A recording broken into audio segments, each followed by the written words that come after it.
আমাৰ লগত উপস্থিত আছে দল সংগঠনক প্ৰতিনিধিত্ব কৰিব মনোজ কলিতা। নমস্কাৰ সকলোকে। সকলোৱে এতিয়া কংগ্ৰেছ আৰু বিজেপিৰ মাজত এখন তয়াময় যুঁজ চলি আছে। এই যুঁজখনত কোন জিকে কোন হাৰে সেইবিলাক চাই আমাৰ মতলব নাই। আমাৰ সমস্যাখিনি সমাধান হৈছে নাই, আৰু আমি যোৱা দিনবিলাকত যিবিলাক লৈ প্ৰতিবাদ সাব্যস্ত কৰিছিলো, ৰাইজৰ যিবিলাক সমস্যা আছিলে, সেই সমস্যাবিলাক আমাৰ বিগত আমাৰ যিগৰাকী বিধায়ক আছে তেখেতে সমাধান কৰিব পাৰিলে নোৱাৰিলে সেইখিনিৰ ওপৰতে আমি আলোচনাটো বিচাৰিছোঁ। এতিয়া প্ৰথম কথাটো হ'ল, আগতে আমাৰ যিবিলাক আমি বিধায়ক পাইছিলোঁ, ঘন বৰগোহাঁই ডাঙৰীয়াক দেখিছোঁ, উৎপল দত্ত ডাঙৰীয়াক দেখিছোঁ, দুইজনৰে বিভিন্ন ধৰণৰ বদনামো আছে। সেই বদনামৰ পৰা আমি উৰ পেলাবলৈ আমি বিধায়ক ডাঙৰীয়াক মানৱ ডেকা ডাঙৰীয়াক আমি জয়যুক্ত কৰালোঁ। এজন বিধায়কে মাটি দখল কৰি হোটেল বনালে, এজন বিধায়কে পানী বিচাৰোঁতে চৰিয়াম বুলি ক'লে, আৰু এগৰাকীয়েতো বাগান বনাই ৰাজত্বও কৰিলে। গতিকে কথাবোৰ হ'ল তেনেকুৱা। এতিয়া আমাৰ যিগৰাকী বিধায়ক আছে মানৱ ডেকা ডাঙৰীয়া, তেখেতে যোৱা দিনবিলাকত লখিমপুৰ জিলাখনৰ কাৰণে যথেষ্টখিনি কাম কৰিছে, সেই কথাকে সকলোৱে স্বীকাৰ কৰিব লাগিব। বাট পথৰ পৰা ধৰি চিকিৎসাৰ পৰা ধৰি শিক্ষা কেন্দ্ৰৰ পৰা যথেষ্টখিনি উন্নয়ন কৰিছে, সেই কথাকে সকলোৱে দেখিছে, সেই কথা সকলোৱে জানে। কিন্তু কথাটো হ'ল, কেৱল মাত্ৰ ৰাস্তা ঘাট যাতায়াত ব্যৱস্থাটো উন্নতি কৰিলে জাতিটো উন্নতি নহয়।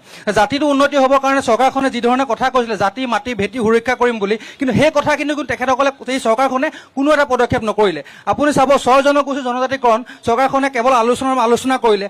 6 শিডিউলৰ কথা 6 নং দফা কাৰ্যকৰী কৰিবৰ কাৰণে ন্যায়াধীশ বিপ্লৱ শৰ্মাৰ প্ৰতিবেদন, বিপ্লৱ বাবা দেৱৰ নেতৃত্বত এখন কমিটি গঠন কৰা হ'ল। সেই প্ৰতিবেদন আজিলৈকে দিল্লীত গৈ পেলাই জমা নিদিলে। এতিয়া নিৰ্বাচন আহি আছে, প্ৰধানমন্ত্ৰী আহিছে, গৃহমন্ত্ৰী আহি আছে, কিন্তু সেই প্ৰতিবেদনখন আজিলৈকে পোৱা নাই।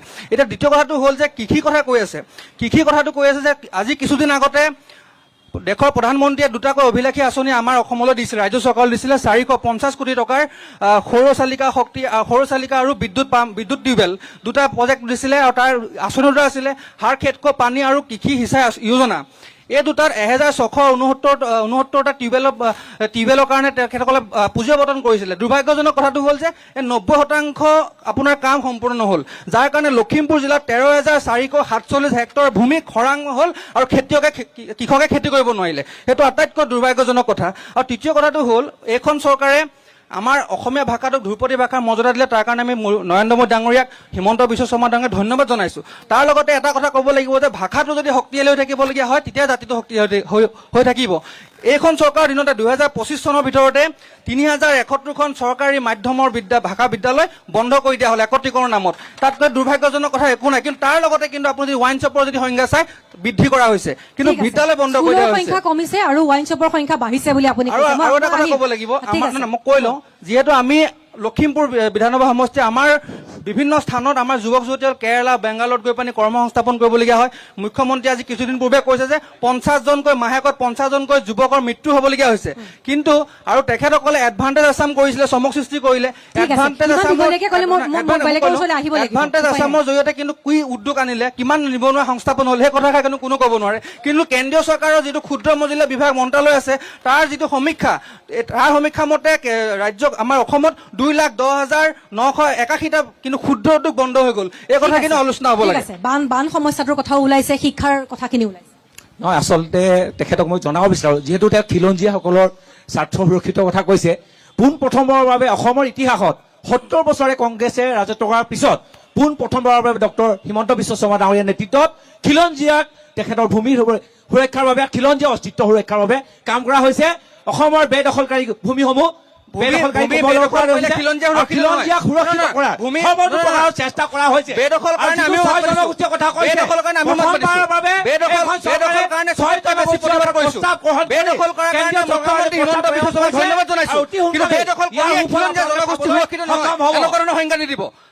কৰি খিলঞ্জীয়া জনগোষ্ঠী সুৰক্ষিত নহয়। 4 লাখ অসমৰ খিলঞ্জীয়া ভূমিপুত্ৰক ভূমিপট্টাৰ ব্যৱস্থা কৰিছে। ধন্যবাদ জনাইছো সেইকাৰণে, সেইটোতো আপুনি ধন্যবাদ জনাইছো।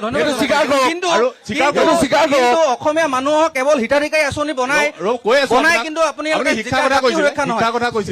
খিলঞ্জীয়া মানুহক স্বত্বাধিকাৰী আঁচনি লাগিব, ভূমি অধিকাৰ, ৰাজনৈতিক অধিকাৰ, সম্পদৰ অধিকাৰ। আপোনাৰ ঘৰৰ কাষৰ দুখীয়া মানুহকেইগৰাকীয়ে যেতিয়া আপোনাৰ মাতৃতুল্য ঘৰৰ কাষৰ মানুহকেইগৰাকীয়ে যেতিয়া 10,000 টকা আৰু ধন্যবাদ জনাইছো, অহা কালিলৈও পাব 10,000 টকা, ব্যৱসায় আৰম্ভ কৰিছে। আপুনি কেলে বেয়া পাইছে? বেয়া পোৱা নাই, ধন্যবাদ জনাইছো। কেৱল হিতাধিকাৰী কৰিলে নহ'ব, স্বত্বাধিকাৰী আঁচনি লাগিব, ভূমিৰ ওপৰত লাগিব। আজি বাগানত আজি অসমত আজি বিহাৰী চাহ মানুহৰ লগে পঢ়াব পচন্দ নিদিয়ে জানো বিভিন্ন বিধানসভাখন দখল কৰিবলৈ সক্ষম হৈছে। তেখেতে কিবা এটা ক'বলৈ বিচাৰিছে অকমান ৰৈ এটা কৈ দিওঁ আপুনি শিক্ষাৰ কথা কৈ আছিলে হয়। শিক্ষাৰ মানে কি হয় এতিয়া আমাৰ ৩,১৭খন বিদ্যালয় বন্ধ কৰা হৈছে বন্ধ কৰা হৈছে হয়, একত্ৰীকৰণৰ কথা 2025 কৈছে। ঠিকে আছে আপুনি কিন্তু তাৰ লগতে এইটো কথা লক্ষ্য কৰিব আজি আমাৰ যিসকল আদিবাসী অঞ্চল আছে তাত আজি 120খন আদৰ্শ বিদ্যালয় স্থাপন হৈছে সেই কথাটো আপুনি গুৰুত্ব সহকাৰে লৈছে চাগে? লৈছো। শিক্ষকৰ আৰু অভাৱ হৈছে শুনক, মই কৈ আছো অ।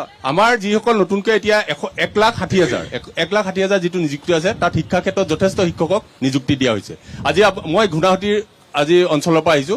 ঘুণাসুতি অঞ্চলত আগতে এটা অৱস্থা আছিলে যে তাত শিক্ষকসকল গৈ নাপায়, কিন্তু আজি চৰকাৰে এনেকুৱা এটা ব্যৱস্থা কৰি দিছে তাৰ প্ৰাথমিক বিদ্যালয়সমূহ আজি যিসকল বাগান অঞ্চলৰ বিদ্যালয় আছে তাত আজি শিক্ষকৰ ভৰ্তি হৈছে আৰু শিক্ষকৰ দ্বাৰা তাত আজি বিদ্যালয়খন সুচাৰুৰূপে তাত শিক্ষাগত দাঁত ঠিক পৰি আছে আছে। গুণাসুতিৰ কথা ওলাওঁতে ঠিক আছে গুণাসুতিৰ আপোনাক মই এটা কথা কৈ দিওঁ কৈ আছো, ভাৰতবৰ্ষত গুৱাহাটী কথালৈ নাযাবই। গুৱাহাটী কথালৈ গ'লে আপুনি অলপ লাজ পাব। 1,04,125 কোটি টকাৰ গুৱাহাটী দলংখন কেৱল নিৰ্মাণ এগৰাকী হৈছে, শিক্ষয়িত্ৰীৰ যিটো বিদ্যালয় চলি আপোনালোকৰ আছে। সপোনৰ অগোচৰ। আপুনি তেখেতৰ কথা উত্তৰ দিছিলে আপুনি আৰু কি কৈছিলে? এতিয়া আপোনাৰ শেহতীয়াটো তথ্য ভাৰতবৰ্ষত 1,04,125খন বিদ্যালয়ত মাত্ৰ এগৰাকী শিক্ষকে শিক্ষাদান কৰি আছে। তথ্য আপোনাৰ কেন্দ্ৰীয় চৰকাৰে আজি সমস্যাটো সেইটোৱে। আজি নতুনকে মুখ্যমন্ত্ৰী ডাঙৰীয়াই কৈছিলে যে মই তেওঁ নিৰ্বাচনী প্ৰতিশ্ৰুতি দিছিলে হিমন্ত বিশ্ব শৰ্মা ডাঙৰীয়া আছিল বাইদেউ আপুনি নক'ব বিগত সময়ছোৱাত- বাইদেউ আপুনি নক'ব